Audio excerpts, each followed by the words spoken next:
सीधे लिए चलते हैं आपको लातूर, जहां पर इस वक्त प्रधानमंत्री नरेंद्र मोदी, उद्धव ठाकरे दोनों मंच पर मौजूद हैं। एक साथ साझा रैली हो रही है। उसके लिए भी आपका ये चौकीदार याद आता है और जो होना चाहिए उसकी भी जिम्मेदारी मेरे ही हिस्से में है।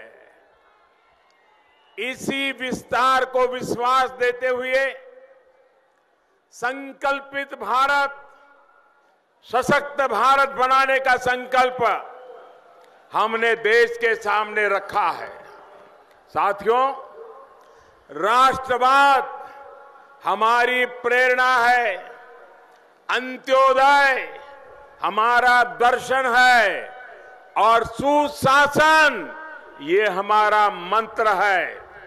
इसी भावना पर नए भारत के निर्माण के लिए हम देश के जन जन, देश के हर नागरिक की भागीदारी चाहते हैं। एक तरफ हमारी नीति और नीयत है और दूसरी तरफ हमारे विरोधियों का दोहरा रवैया है।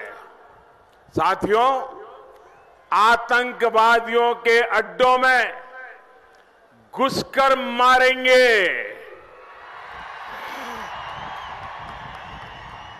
आतंकवादियों के अड्डे में घुसकर मारेंगे, ये नए भारत की नीति है।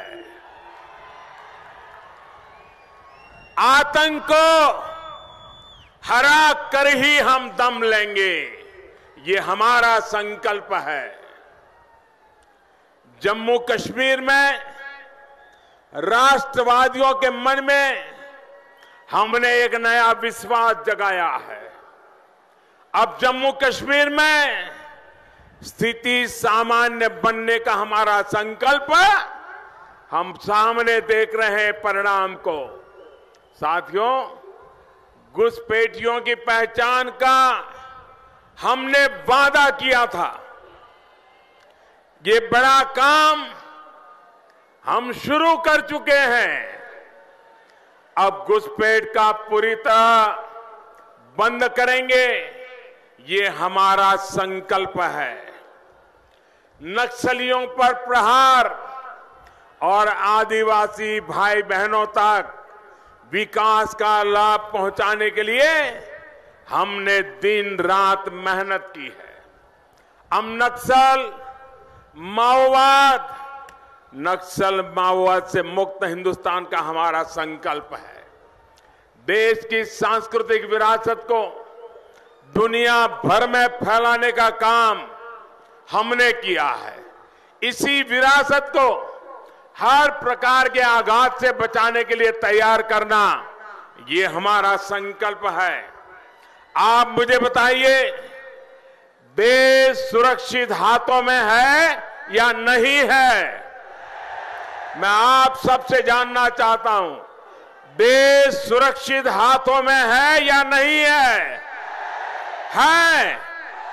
है। बहुत बहुत धन्यवाद आपका। आपके आशीर्वाद यही मेरी ताकत है।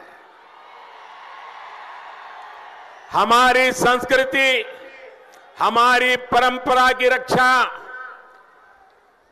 आप मुझे बताइए, हमारी संस्कृति, हमारी परंपरा की रक्षा की जानी चाहिए कि नहीं की जानी चाहिए? आपको इस चौकीदार पर विश्वास है? भाइयों और बहनों, राष्ट्र की सुरक्षा के लिए ये हमारा काम और हमारे संकल्प है। इसी तरह कांग्रेस और उसके साथियों की देश विरोधी सोच है। भाइयों और बहनों, कांग्रेस ने कहा कि जम्मू कश्मीर से धारा 370 किसी भी कीमत पर नहीं हटाई जाएगी। जो बात कांग्रेस का ढकोसला पत्र कह रहा है, वो ही भाषा पाकिस्तान भी बोल रहा है। कांग्रेस का कहना है कि वो जम्मू कश्मीर में अराजकता फैलाने वालों से बातचीत करेंगे। पाकिस्तान भी तो यही बार बार कह रहा है कि ताकि भारत इन्हीं बातों में उलझा रहे। कांग्रेस कस रही है कि हिंसा वाले इलाकों में सैनिकों को मिले विशेष अधिकार को वापस ले लेंगे। पाकिस्तान भी तो यही चाहता है ताकि आतंक के सरपरस्तों को खुली छूट मिल जाए। कांग्रेस ने घोषणा की है कि देश को गाली देने वालों, टुकड़े टुकड़े की बातें करने वालों, उनको खुला लाइसेंस देंगे, देशद्रोह का कानून खत्म करेंगे। पाकिस्तान तो भी यही चाहती है कि भारत के खिलाफ काम करने वालों को खुली छूट मिल जाए। भाइयों और बहनों, जो लोग ऐसी बातें कर रहे हैं उन पर विश्वास कर सकते हैं क्या? ऐसी कांग्रेस पे विश्वास कर सकते हैं क्या? उनके साथियों पर विश्वास कर सकते हैं क्या? क्या ये लोग देश को सुरक्षा दे पाएंगे क्या? भाइयों बहनों, कांग्रेस आज संकल्प पत्र में हम जिएंगे तब तक 370 नहीं हटाएंगे की बातें करती है। अरे कांग्रेस में अकल होती और 1947 में ऐसी हिम्मत के साथ खड़ी होती कि हम देश का बंटवारा नहीं होने देंगे तो ये पाकिस्तान पैदा ही नहीं होता। ये पाकिस्तान कह रहा है, वही भाषा कांग्रेस के चुनाव मैनिफेस्टो में दिखाई दे रही है। भाइयों बहनों, ये बड़े जोरों से कह रहे हैं कि देश में से हम देशद्रोह का कानून हटाएंगे। मैं जरा कांग्रेस वालों को कहता हूं कि दर्पण में जाकर के अपना मुंह देखो। आपके मुंह में मानव अधिकार की बातें शोभा नहीं देती है। आप कांग्रेस वाले, आपको हिंदुस्तान के एक एक बच्चे को जवाब देना पड़ेगा, हिंदुस्तान के एक एक बच्चे को न्याय देना पड़ेगा। आप कांग्रेस वालों ने बाला साहब ठाकरे का नागरिकत्व तो छीन लिया था, मतदान करने का अधिकार छीन लिया था, और आप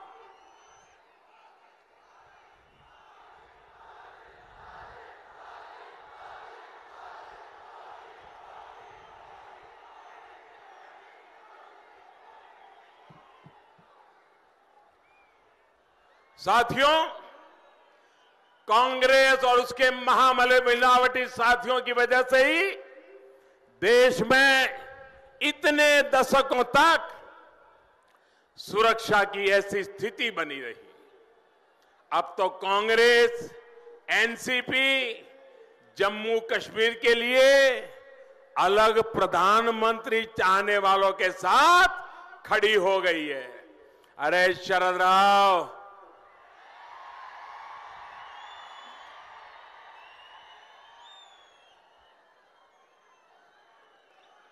आप ऐसे लोगों के साथ खड़े हो?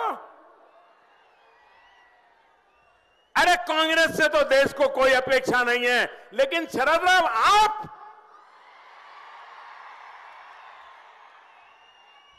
क्या शरद राव आपको शोभा देता है क्या? अरे राजनीति अपनी जगह पे है, शरद राव वहां शोभा नहीं देते हैं। साथियों, अलग प्रधानमंत्री की बात करने वाले, जम्मू कश्मीर के अलग हो जाने की बात करने वाले, ये वो लोग हैं जिन पर देश ने भरोसा किया था। जम्मू कश्मीर पर दशकों तक राज करने वालों ने किसके लिए काम किया, ये अब देश को समझ आ रहा है। इनके दिल में जो इच्छा दबी है, दशकों से ये जो चाहते हैं, वो अब खुल करके सामने आ रहा है। ऐसे लोग वो क्या जम्मू कश्मीर के हालात सुधार पाएंगे? इन पे भरोसा कर सकते हैं? इनकी सच्चाई देश के हर नागरिक को समझनी चाहिए। भाई और बहनों, आजकल ये लोग मेरे पीछे पड़े हैं। मुझे ये कहते हुए गालियां दे रहे हैं कि भारत ने पाकिस्तान का कोई लड़ाकू विमान नहीं गिराया। दुनिया में एकजुट कहीं से भारत के खिलाफ निकलता है तो ये लोग लपक करके उसको उठा करके 2 दिन अपना मीडिया में जगह बनाने के लिए कोशिश करते हैं। अरे मेरे प्यारे कांग्रेस के नौजवानों, कांग्रेस के बुजुर्गों, आपको कितने सबूत चाहिए? देश की सेना से कितने सबूत चाहिए? वायुसेना से कितने सबूत चाहिए? अरे सबूत मत खोजिए। जिस दिन हमने एयर स्ट्राइक किया, दूसरे दिन पाकिस्तान ने थोड़ा रौब दिखाने की कोशिश की और घंटे भर में पाकिस्तान का स्पोक्समैन टीवी पर आया और आकर के उसने कहा कि हमने हिंदुस्तान के 2 जहाज गिरा दिए हैं। उन्होंने कहा हिंदुस्तान के 2 पायलट हमारे कब्जे में है। उन्होंने कहा हिंदुस्तान का 1 पायलट मार दिया गया है। और उसी दिन शाम को उनको कहना पड़ा, उन्हीं को कहना पड़ा कि हमने 1 विमान तोड़ा है और उनका 1 पायलट हमारे पास है। तो दूसरा विमान और दूसरे 2 पायलट का क्या हुआ, ये तो छोटे बच्चे को भी समझ आता है। और इसलिए अरे जिनको हमारे पर भरोसा नहीं है, क्यों आप लोगों को अपने ही वीर जवानों की बातों पर भरोसा नहीं है? ऐसे लोगों और इनके साथ खड़े लोगों को सजा देना जरूरी है। आप सजा देंगे कि नहीं देंगे? कड़ी सजा देंगे कि नहीं देंगे? इनकी जमानत जब्त हो, ये हालत पैदा करेंगे कि नहीं करेंगे? भाई और बहनों, अपने वोट बैंक के लिए, अपने राजनीतिक स्वार्थ के लिए इन लोगों ने देश की सुरक्षा को नजरअंदाज किया। अब आपके इस चौकीदार ने इनके सारे पुराने खेलों पर रोक लगा दी है। अब जो फैसले हो रहे हैं वो सिर्फ और सिर्फ देश के हितों को आगे रखकर, देश के लोगों को आगे रखकर किए जा रहे हैं। भाइयों और बहनों, गांव और किसानों के लिए महायुति की सरकार ने निरंतर काम किया है। 2022 तक किसान की आय 2 गुनी हो, ये हमारा संकल्प है। इस संकल्प को पूरा करने के लिए हमने 22 फसलों का एमएसपी लागत का 1.5 गुना तय किया था। हमने बीज से बाजार तक पुरानी व्यवस्थाओं को बदलने के लिए काम किया है।